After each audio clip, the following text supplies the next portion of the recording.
Assalamualaikum Bu Yati. Waalaikumsalam. Maaf Bu Yati, kami mengganggu waktu Bu Yati.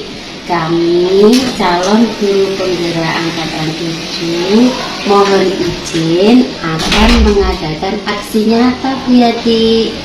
Oh nggih, monggo silakan Bu. Aksi nyata dalam bentuk apa ini ya? Begini Bu Yati, aksi nyata yang akan kami laksanakan yaitu kami akan mensosialisasikan materi yang telah kami dapat di modul 1.4, yaitu tentang budaya positif yang ada di sekolah. Begitu Bu Yati. Oke, bagus itu. Budaya positif yang bagaimana ya Bu yang dimaksud? Jadi begini Bu Yati, di modul 1.4 itu kami mempelajari budaya positif, di mana budaya positif itu isinya tentang keyakinan-keyakinan, kebaikan-kebaikan dan kebiasaan-kebiasaan yang sudah diterapkan di sekolah, yang sudah berpihak pada murid, sehingga murid ini menjadi murid yang kritis, bertanggung jawab dan penuh hormat. Jadi nanti kita itu akan memberikan sebuah Bu Yati, wawasan kepada Dewan Guru semua tentang bagaimana sih budaya positif itu diterapkan di lingkungan sekolah. Jadi seperti itu Bu Yati. Bagus itu, sangat saya dukung dan saya support. Kira-kira fasilitas apa itu yang bisa saya berikan untuk ini, sosialisasi budaya positif ini? Kalau untuk fasilitasnya kami tentu satu tempat ya Bu Yati. Kami kemarin sudah sepakat kami memilih kelas Jasmine kelas Bu Yati gitu nggih. Terus yang kedua kami juga membutuhkan proyektor untuk slide, menampilkan slide-slide materi itu, dan juga komputer gitu Bu Yati. Dan juga teman-teman, tentunya teman-teman semua Dewan Guru KB dan TK Islam Rahmatullah. Yes ya. Insya Allah ini rencananya kapan Bu?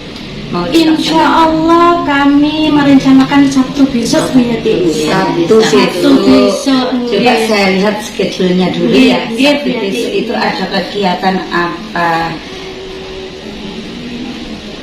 Oh, alhamdulillah untuk Sabtu besok ini kegiatannya kosong ya Bu, bisa diisi sudah untuk sosialisasi ini. Jadi berarti ini melibatkan semua Dewan Guru ya? Nggih Bu Yati, dalam kesempatan ini kami berempat akan berpresentasi dan memberikan sosialisasi materi budaya positif tersebut kepada seluruh warga sekolah. Harapannya kita semua bisa berkolaborasi dan menerapkan bersama-sama budaya positif ini agar terprogram lebih baik.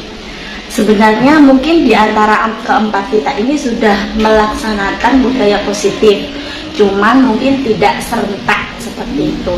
Dan harapannya ketika kita sudah mensosialisasikan kepada seluruh warga, semuanya bisa serentak untuk menerapkan ini. Ngaten Bu Yati. Ya, baiklah Bu Guru, seperti yang saya dengar tadi dari penjelasan jenengan semua, insya Allah budaya positif ini bagus diterapkan. Walaupun kan sementara ini budaya positif ini sudah berlaku di sini ya, sudah dibiasakan kepada murid-murid. Akan tetapi dengan adanya program dari guru penggerak ini untuk mensosialisasikan kepada segenap ibu guru, nantinya budaya positif ya, pembiasaan yang sudah dilaksanakan di sekolah ini akan menjadi terukur. Seperti itu. Baik, insya Allah semoga nanti kegiatan ini bisa berjalan dengan lancar, diberikan kemudahan oleh Allah, sehingga warga sekolah ini bisa membudayakan budaya positif ini dengan baik. Amin. Nggih. Terima kasih Bu Terima Yati kasih. atas kesempatan yang diberikan. Semoga kita semuanya bisa memberikan materi dengan sebaik-baiknya. Amin. Oke, sama-sama.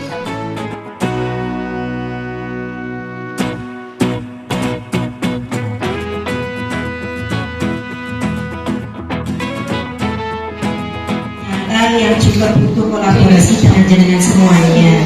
Jadi saya berharap nanti apa yang kami sampaikan di sini juga bersama-sama kita berusaha merealisasikannya sehingga nanti materi demi materi kami berharap nanti teman-teman juga menyimak dengan baik sehingga pada waktu sesi kita nanti realisasi kita nanti bisa kolaborasi dengan baik begitu nggih.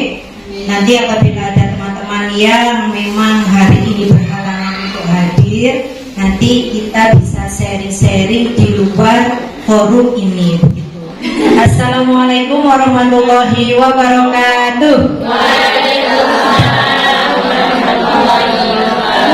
Santai tapi serius, tidak apa-apa sambil makan asalkan fokusnya tetap connect ke depan. Oke? Oke. Nah, untuk selanjutnya ibu-ibu, saya akan melanjutkan materi yang tidak kalah pentingnya yang jenengan harus ketahui, yaitu tentang keyakinan kelas.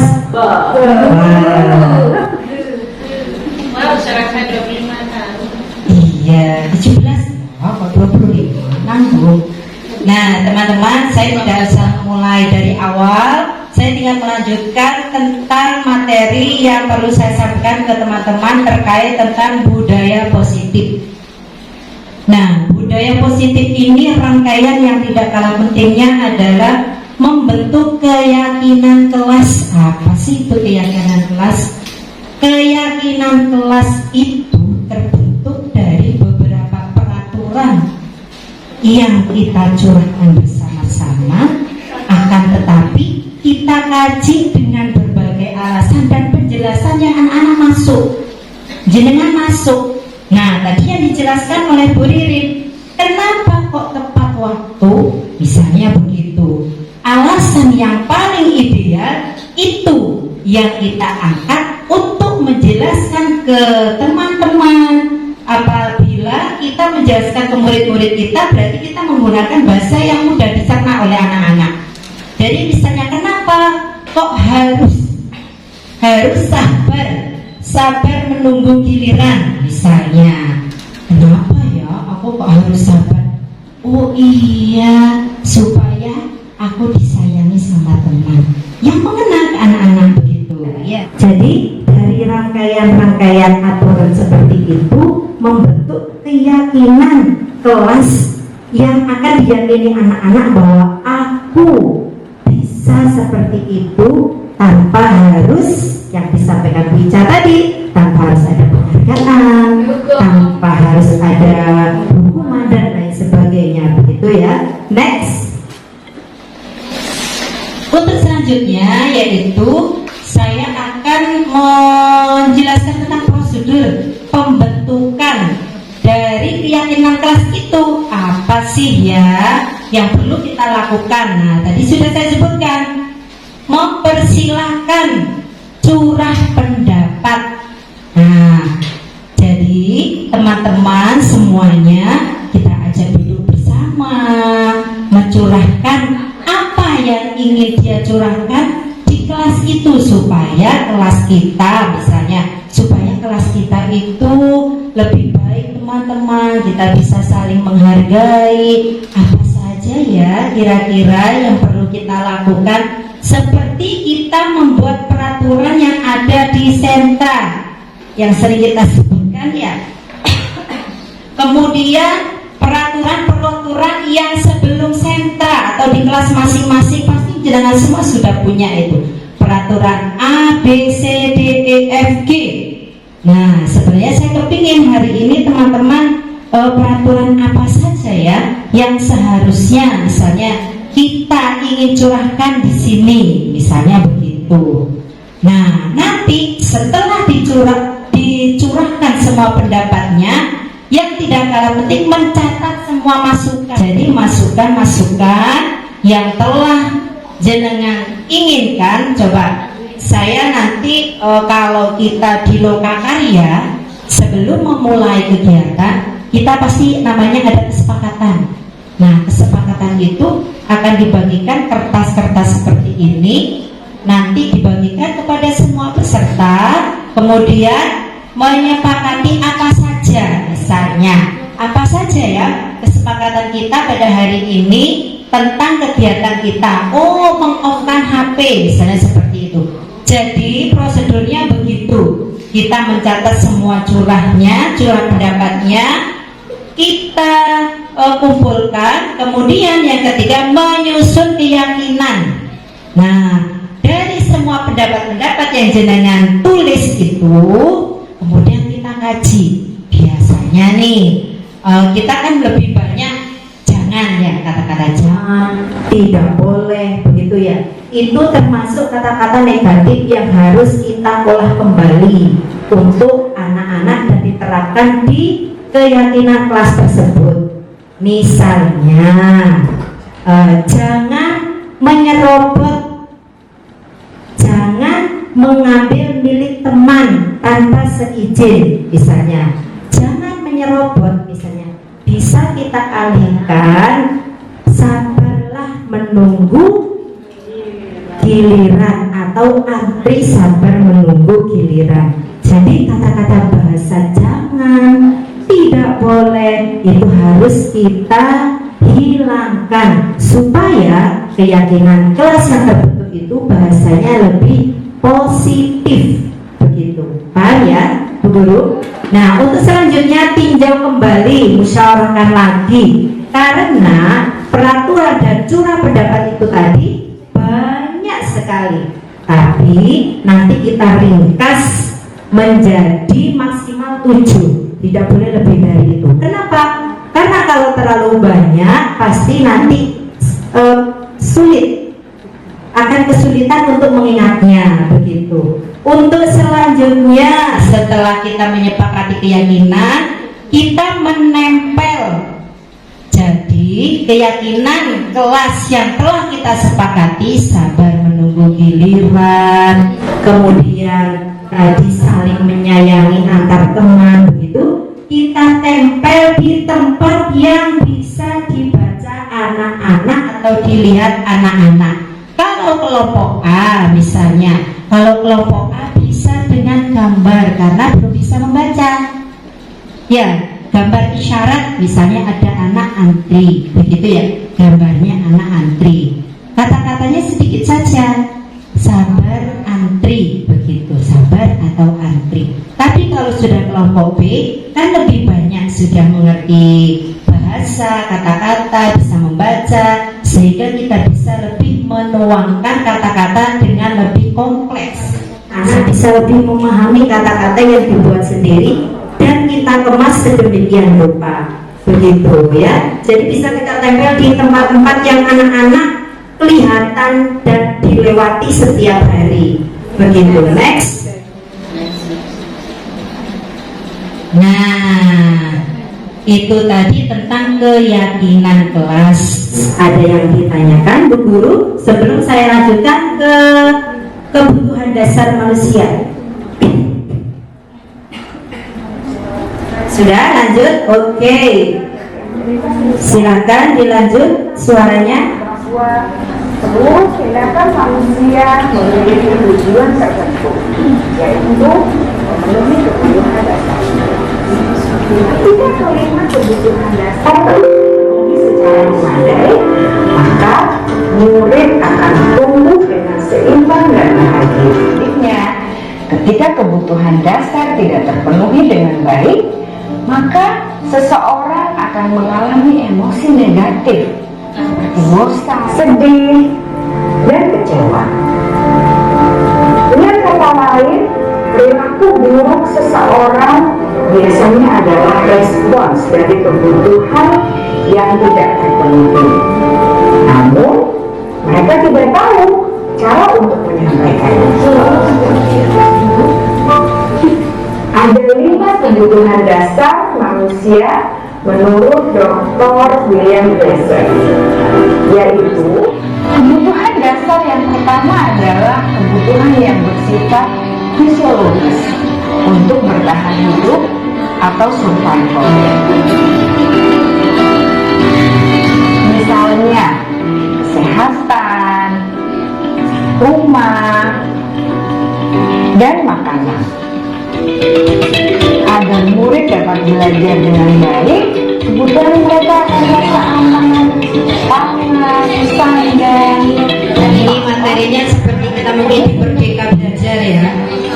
Materinya seperti ini. Kenapa tulis? Atau kebutuhan belakang. Iya. Pasti ini merasa. Sebagai guru seharusnya kita dapat menerima murid kita apa adanya, sesuai dengan kemampuannya. Karena setiap murid adalah unik, mereka memiliki kekuatannya masing-masing, sehingga guru seharusnya bisa menciptakan kesempatan untuk murid kolaborasi dan memiliki ikatan emosi satu sama lain. Kebutuhan yang ketiga adalah kebutuhan kebebasan atau kebutuhan membuat pilihan. Murid harus diberi kesempatan untuk membuat pilihan dan bertanggung jawab atas pilihan yang mereka telah ambil. Lebih memberi mereka kesempatan membuat pilihan, mengarahkan pendapat mereka dengan percaya diri, dan memberi mereka kesempatan untuk mencoba hal yang baru. Kebutuhan yang keempat adalah kebutuhan kesenangan. Bayangkan Bapak Ibu hidup tanpa rasa senang, betapa menyedihkannya. Kebutuhan yang kelima adalah kebutuhan akan perasaan. Setiap murid memiliki kebutuhan untuk merasa kompeten, menjadi terampil, diakui capaian dan keterampilannya, didengarkan, bisa membuat dampak dan pengaruh, dan memiliki rasa. Nah, itu tadi video pembelajaran kita tentang 5 kebutuhan dasar manusia. Ada yang hafal apa tidak tadi? 5 kebutuhan dasar manusia: survival, bertahan hidup, kesenangan, love and belonging, kekuasaan, kemampuan,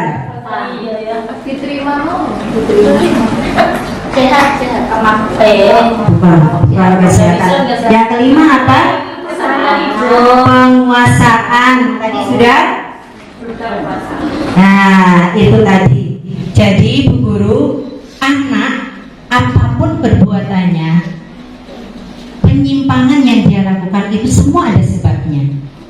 Misal, kenapa anak itu kok berbohong? Begitu ya. Kadang berbohong itu juga tidak semata-mata anak itu ingin berbohong. Kadang dia ingin melindungi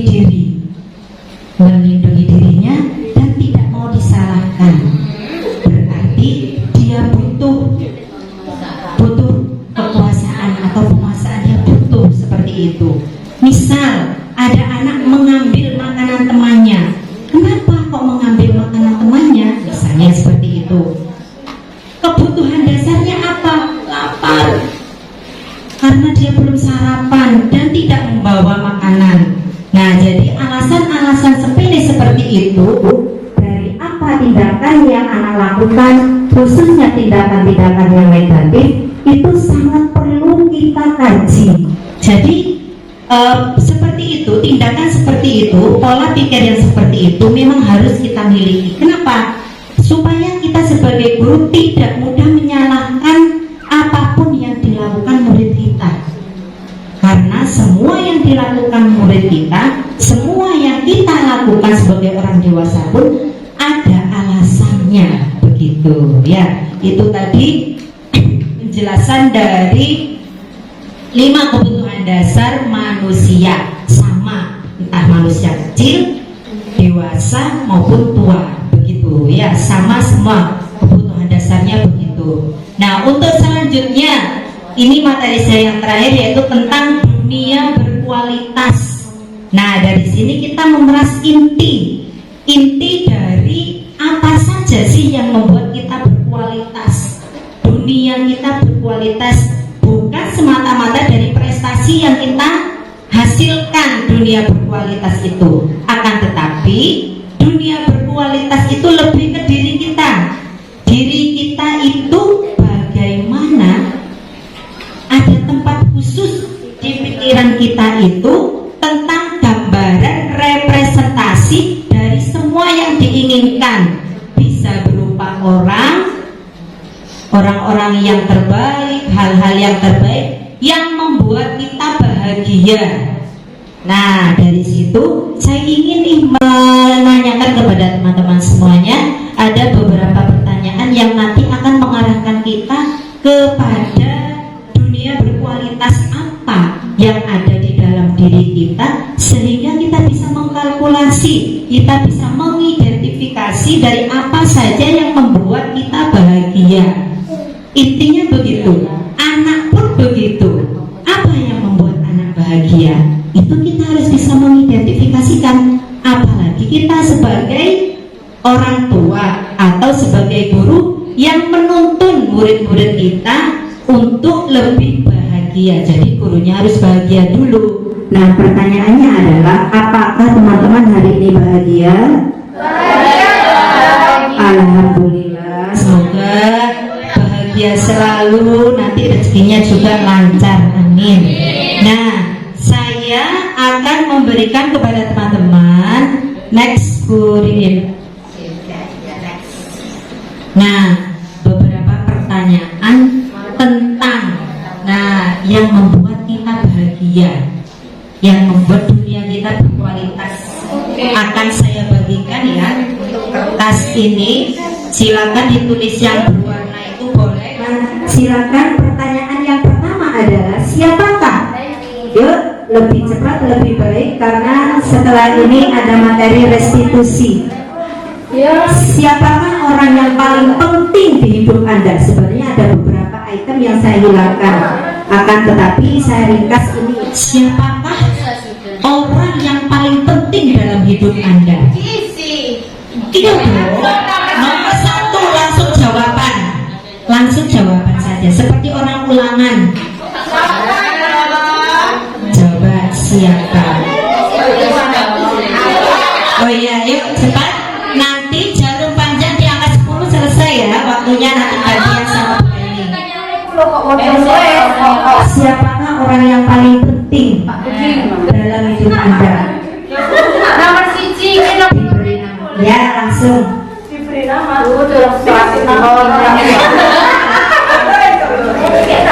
Ya, tulis nama saya saja kalau butuh istihoroh ya. Yang kedua, nilai-nilai kebajikan apa yang terpenting dalam hidup anak Anda? Jujur, misal boleh. Sedekah, misal boleh, bebas. Berbagi, apalagi ya, kasih sayang misalnya yang penting. Monggo.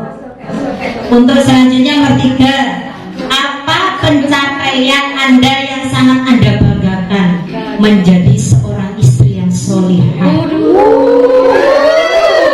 Loh, itu juga merupakan tidak harus juara nasional, tidak harus begitu.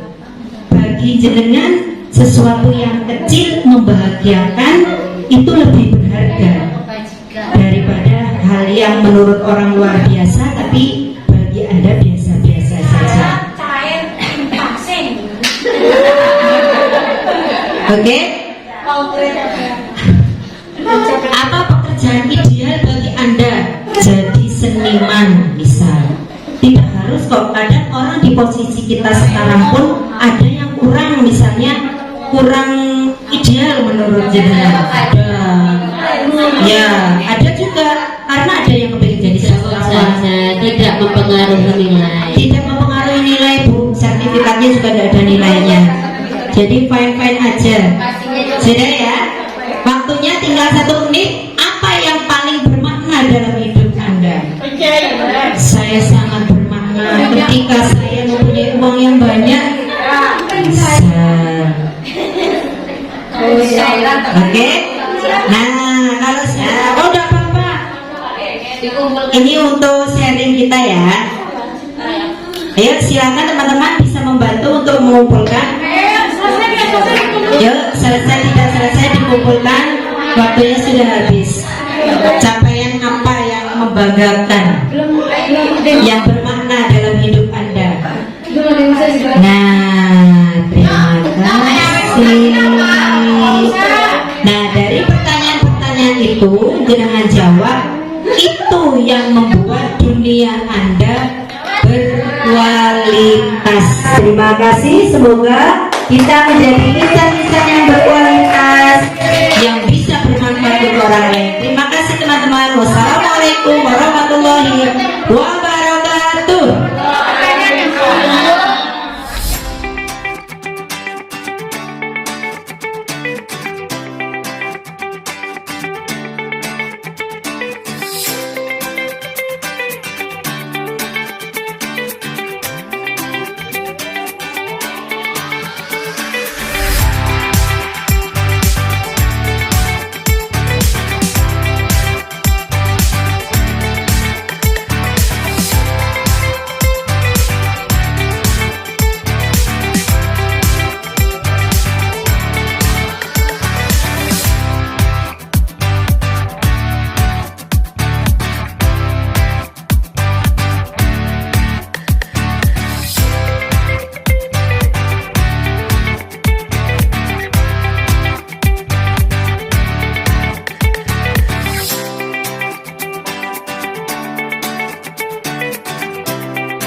seorang psikiater dari Amerika Serikat menyatakan bahwa seluruh tindakan manusia memiliki tujuan tertentu, yaitu memenuhi kebutuhan dasarnya. Ketika kelima kebutuhan dasar telah terpenuhi secara memadai, maka murid akan tumbuh dengan seimbang dan bahagia. Sebaliknya, ketika kebutuhan dasar tidak terpenuhi dengan baik, maka seseorang akan mengalami emosi negatif seperti bosan, sedih, dan kecewa. Dengan kata lain, perilaku buruk seseorang biasanya adalah respons dari kebutuhan yang tidak terpenuhi. Namun, mereka tidak tahu cara untuk menyampaikannya.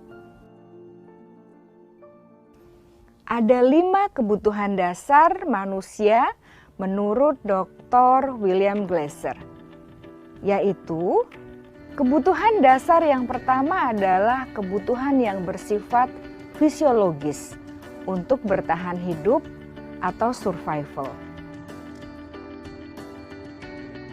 Misalnya, kesehatan, rumah, dan makanan. Agar murid dapat belajar dengan baik, kebutuhan mereka akan rasa aman, pangan, sandang, dan papan harus terpenuhi. Mari kita lihat kebutuhan yang kedua, yaitu kebutuhan akan perasaan diterima oleh kelompok atau komunitasnya, atau kebutuhan love and belonging. Setiap murid ingin menjadi bagian yang berharga dari kelas dan juga sekolah. Mereka juga ingin diterima oleh orang lain dan kelompoknya. Bahkan, murid yang terlihat paling cuek pun jauh di dasar hatinya pasti ingin merasa diterima. Sebagai guru, seharusnya kita dapat menerima murid kita apa adanya, sesuai dengan kodratnya. Karena setiap murid adalah unik. Mereka memiliki kekuatannya masing-masing, sehingga guru seharusnya bisa menciptakan kesempatan untuk murid berkolaborasi dan memiliki ikatan emosi satu sama lain. Kebutuhan yang ketiga adalah kebutuhan akan kebebasan atau kebutuhan membuat pilihan. Murid harus diberi kesempatan untuk membuat pilihan dan bertanggung jawab atas pilihan yang mereka telah ambil. Lebih memberi mereka kesempatan untuk membuat pilihan, menyuarakan pendapat mereka dengan percaya diri, dan memberi mereka kesempatan untuk mencoba hal-hal yang baru. Kebutuhan yang keempat adalah kebutuhan akan kesenangan. Bayangkan Bapak Ibu, hidup tanpa rasa senang. Betapa menyedihkannya. Kebutuhan yang kelima adalah kebutuhan akan penguasaan. Setiap murid memiliki kebutuhan untuk merasa kompeten, menjadi terampil, diakui pencapaian dan keterampilannya, didengarkan, bisa membuat dampak dan pengaruh, dan memiliki rasa.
Assalamualaikum warahmatullahi wabarakatuh.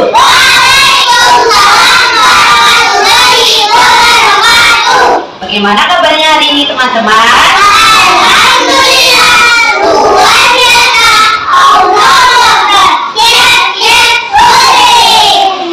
Oke teman-teman, alhamdulillah hari ini teman-teman semuanya bisa belajar kembali di sekolah. Nah, teman-teman mengawali aktivitas kita pada hari ini kegiatan bermain dan belajar. Nah, diingatkan kembali nih sama Bu Leli teman-teman, apa ya peraturan yang ada di sekolah? Coba teman-teman bisa menyebutkan. Apa? Mengantri. Jadi teman-teman nanti mengantri, mau cuci tangan antri, mau bermain juga antri. Yang selanjutnya apa teman-teman? Berbagi. Nanti teman-teman pada waktu bermain, pada waktu nanti makan minum, teman-teman harus mau berbagi. Apalagi coba harus nurut.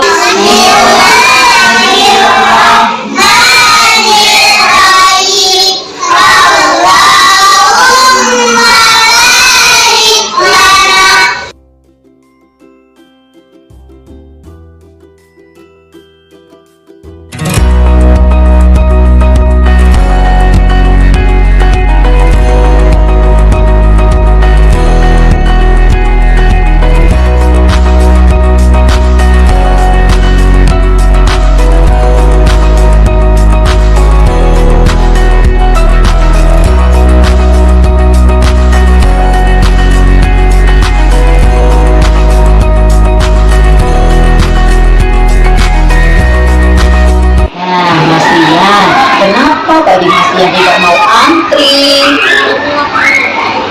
lapar. Wah, kira-kira menurut teman-teman, menurut Mas Dian tadi teman-temannya lapar juga apa tidak? Tadi Mas Dian katanya lapar terus tidak mau antri. Nah, sama Bu Leli dulu waktu kecil juga begitu. Kalau sudah perutnya mulai lapar, mulai ingin cepat-cepat cuci tangan terus makan. Nah, tapi tadi temannya ada yang marah apa tidak? Ada Mas Dian? Ada. Salah kasihan apa tidak tadi? Kasihan ya, soalnya temannya juga lapar apa tidak? Nah, terus tadi sudah diingatkan tidak sama Bu Leli? Sudah. Kalau mau cuci tangan bagaimana? Antri. Mas Dian tadi sudah antri apa belum? Belum. Berarti Mas Dian besok bagaimana? Antri ya, walaupun perutnya sudah lapar harus apa? Antri. Hebat, cuci tangannya harus antri. Supaya apa? Supaya teman-temannya bagaimana tadi? Tidak ada yang marah. Tidak ada yang marah. Ya, supaya teman-temannya suka sama Mas Dian ya. Oke, anak hebat. Mas Dian, tadi Mas Dian diajak praktek baik sama Bu Leli. Diajak praktek baik apa tadi teman? Antri, sabar antri menunggu giliran. Nah, Mas Dian senang tidak diajak praktek baik begitu? Senang. Teman-temannya tadi suka tidak ada Mas Dian mau antri? Oh, senang ya. Tadi kan nggak sukanya kalau Mas Dian tidak mau antri.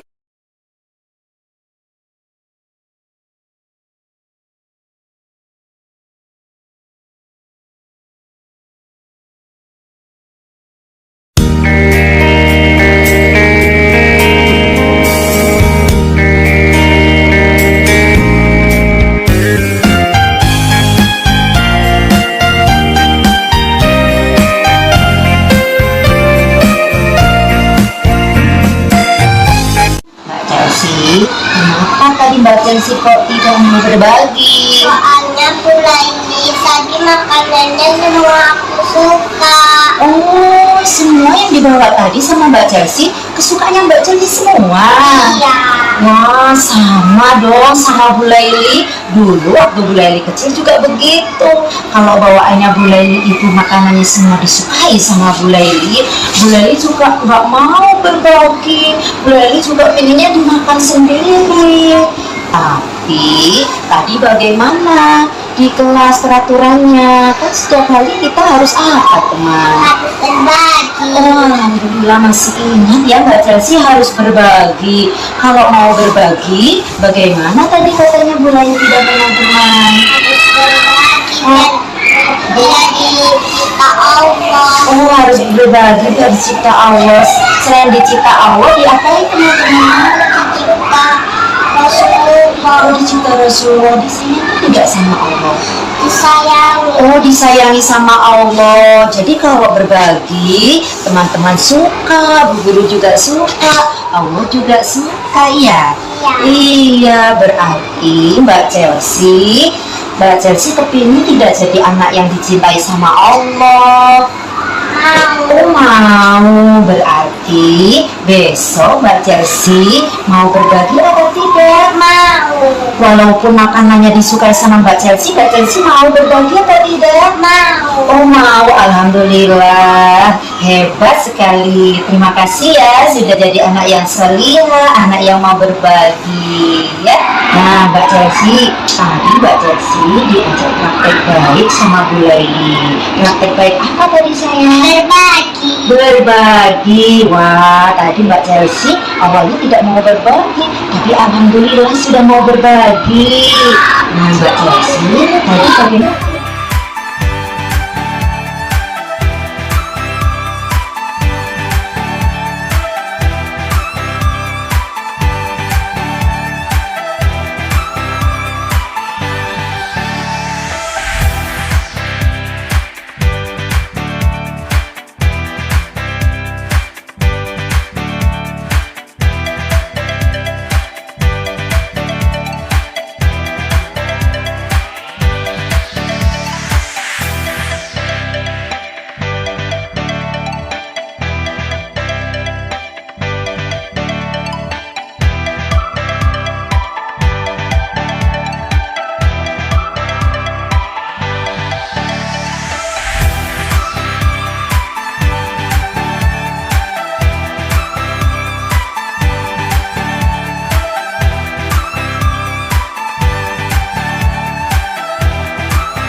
Bila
bersyukurlah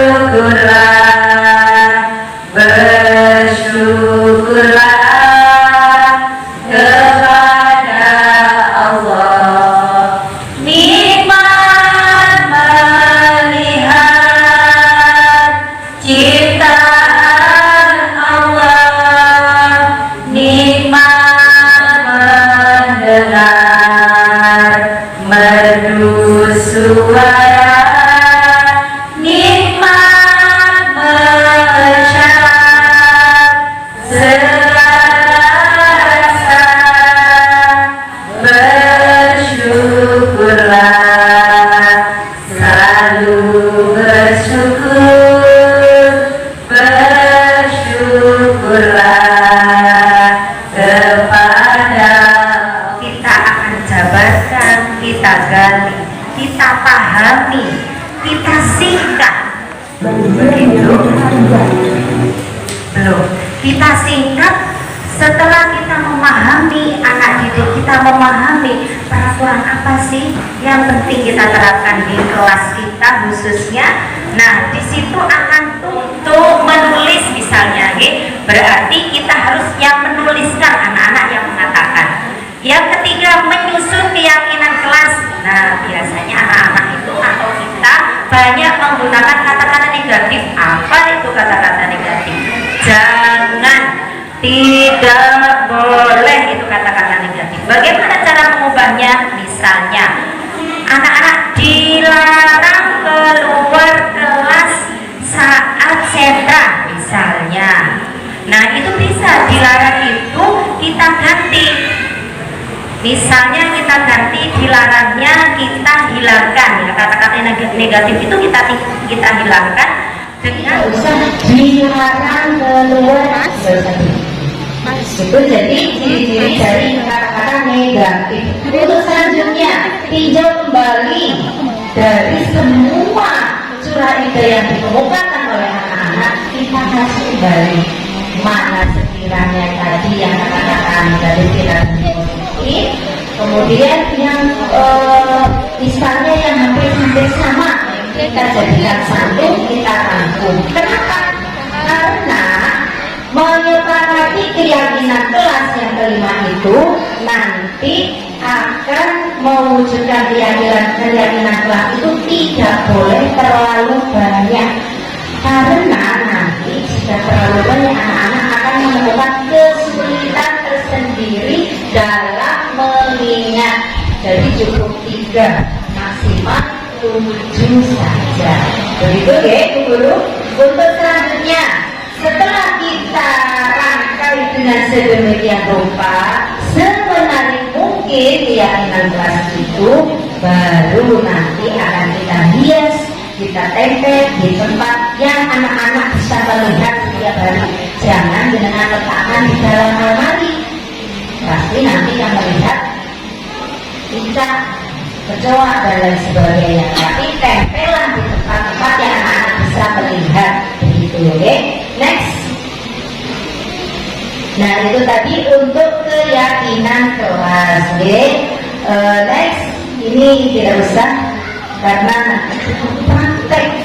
Saya tidak mengajak pasti akan lama kalau kita praktek. Seluruh tindakan Untuk selanjutnya, seorang psikiater dari saya akan mengajak jenengan semuanya untuk melihat sebuah video materi, tidak video SBT ya, video materi, monggo didengarkan dengan seksama. Ini ada kaitannya dengan 5 kebutuhan dasar manusia yang kita butuhkan sebagai manusia. Monggo. Amerika Serikat menyatakan bahwa seluruh tindakan manusia memiliki tujuan tertentu, yaitu memenuhi kebutuhan dasarnya.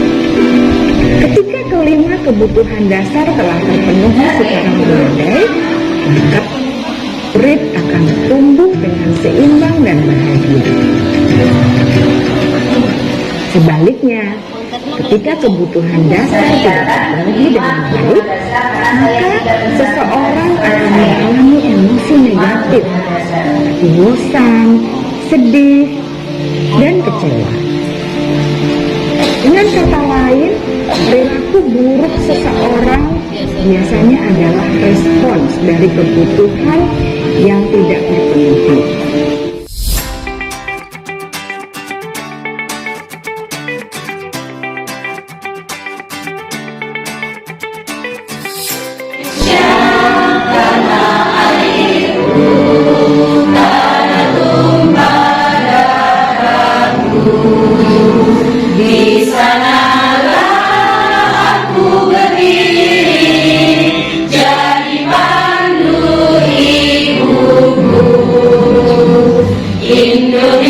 Apalagi kelompok bermain?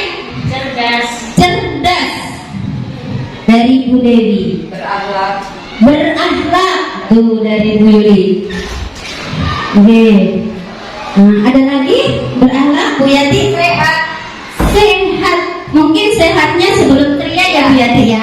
Di kalimat rumpang kita kali ini, kita memang benar-benar harus benar-benar memahami dari kalimat per kalimat ini, dari pertanyaan, setiap pertanyaan ini, jenengan nanti kami ajak untuk bermimpi, begitu. Intinya mimpi yang indah-indah,